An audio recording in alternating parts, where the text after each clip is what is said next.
Salam sejahtera Malaysia. Berita yang menggemparkan buat seluruh rakyat Malaysia pada hari ini, di mana rakyat Malaysia telah ketagih untuk makan di luar dan membelanjakan sebagian besar daripada pendapatan mereka setiap bulan untuk memuaskan tabiat itu, kata Menteri Ekonomi Rafizi Ramli. Meletakkan kesalahan itu atas dasar-dasar sebelum ini, dia berkata, berbanding dengan ekonomi lain seperti Korea Selatan, isi rumah Malaysia membelanjakan sebagian besar pendapatan mereka untuk membungkus dan makan di luar, yang mengakibatkan penyusutan pendapatan boleh belanja mereka. Ini tambahnya menjadi isi rumah tempatan lebih sensitif terhadap inflasi yang mendadak pada harga makanan yang dimasak, walaupun ketika inflasi utama telah menurun. Bagaimanapun, Rafizi juga berkata, rakyat tidak boleh dipersalahkan dan mengaitkan ini dengan akibat yang tidak diingini daripada dasar mampu lampau serta struktur ekonomi dan gaji negara. Secara puratanya, isi rumah tempatan membelanjakan kira-kira 1/3 daripada pendapatan boleh guna mereka untuk makan yang dimasak atau dibawa pulang, manakala lebih separuh daripada makanan yang dipesan pada aplikasi penghantaran berharga RM30 atau kurang setiap pesanan. Perbelanjaan makanan untuk kegunaan di rumah termasuk barangan runcit secara amnya lebih tinggi di Malaysia berbanding kebanyakannya ekonomi di Asia.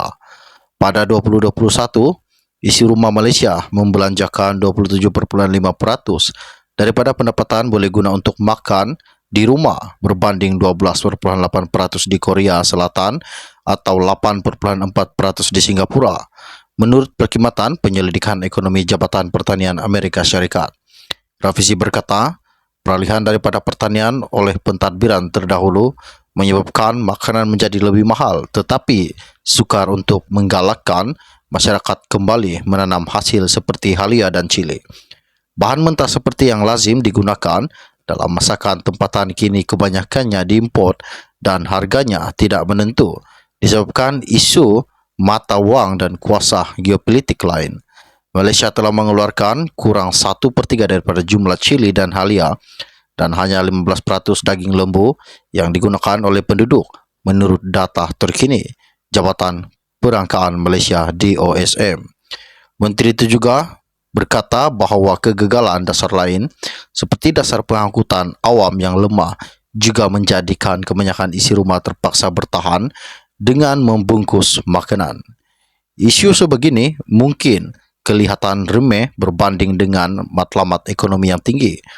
Bagaimanapun, Rafizi berkata, melibatkan kepada perbelanjaan isi rumah melalui lensa ekonomi tingkah laku membantu kerajaan menggumbal dasar untuk memastikan kesejahteraan ekonomi rakyat, satu langkah utama bagi kajian semula rancangan Malaysia RMK12 yang dilancarkan minggu lalu.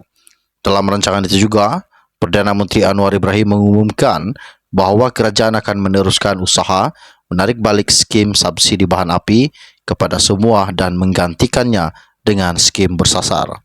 Langkah itu yang juga boleh mempertaruhkan inflasi pada masa kenaikan kos sara hidup dan akan dijadikan modal untuk pembangkang untuk menggugat kestabilan gabungan Pakatan Harapan BN. Tetapi Rafizi yang merupakan arkitek rancangan tersebut percaya langkah tidak popular tersebut adalah perlu dari segi ekonomi. Malah dia mempercayai pemulihan yang digariskan di bawah RMK12 termasuk rancangan beralih kepada subsidi bersasar akan memperbaiki kehidupan rakyat, mengekalkan gabungan itu di Putrajaya dan mengukuhkan mereka menjelang pilihan raya umum seterusnya. Walaupun pembaharuan itu akan memastikan subsidi akan sampai kepada mereka yang memerlukan, peralihan kepada subsidi bersasar akan menjadi langkah berisiko politik kerana ramai yang telah lama menikmati subsidi yang sebelum ini diberikan kepada semua mungkin tidak lagi akan terus mendapat manfaat tersebut. Subsidi untuk bahan api RON 95 misalnya kini dinikmati oleh semua rakyat Malaysia tanpa mengira pendapatan dan memaksimalkan yang disasarkan berdasarkan pendapatan boleh guna isi rumah berkemungkinan akan menyebabkan beberapa tindak balas. Pentadbiran terdahulu sejak Abdullah Ahmad Badawi telah menangani isu subsidi bahan api tetapi tidak berjaya. Ini kerana pelbagai sebab termasuk bantahan orang ramai dan kekurangan data, terutama bagi mereka yang bekerja di sektor tidak formal.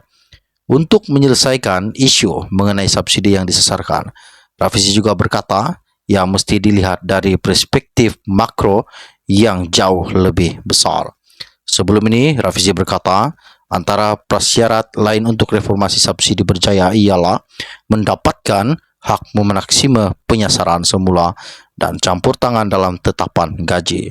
Memaksimalkan untuk rasionalisasi subsidi masih belum diumumkan, dan Rafizi berkata dia menyerahkan kepada Perdana Menteri sementara kerja pada modal gaji progresif untuk menaikkan tahap gaji telah pun bermula. Sekian info ringkas dari saya untuk anda. Kita akan berjumpa lagi. Salam jumpa dan salam kenal. Bye-bye.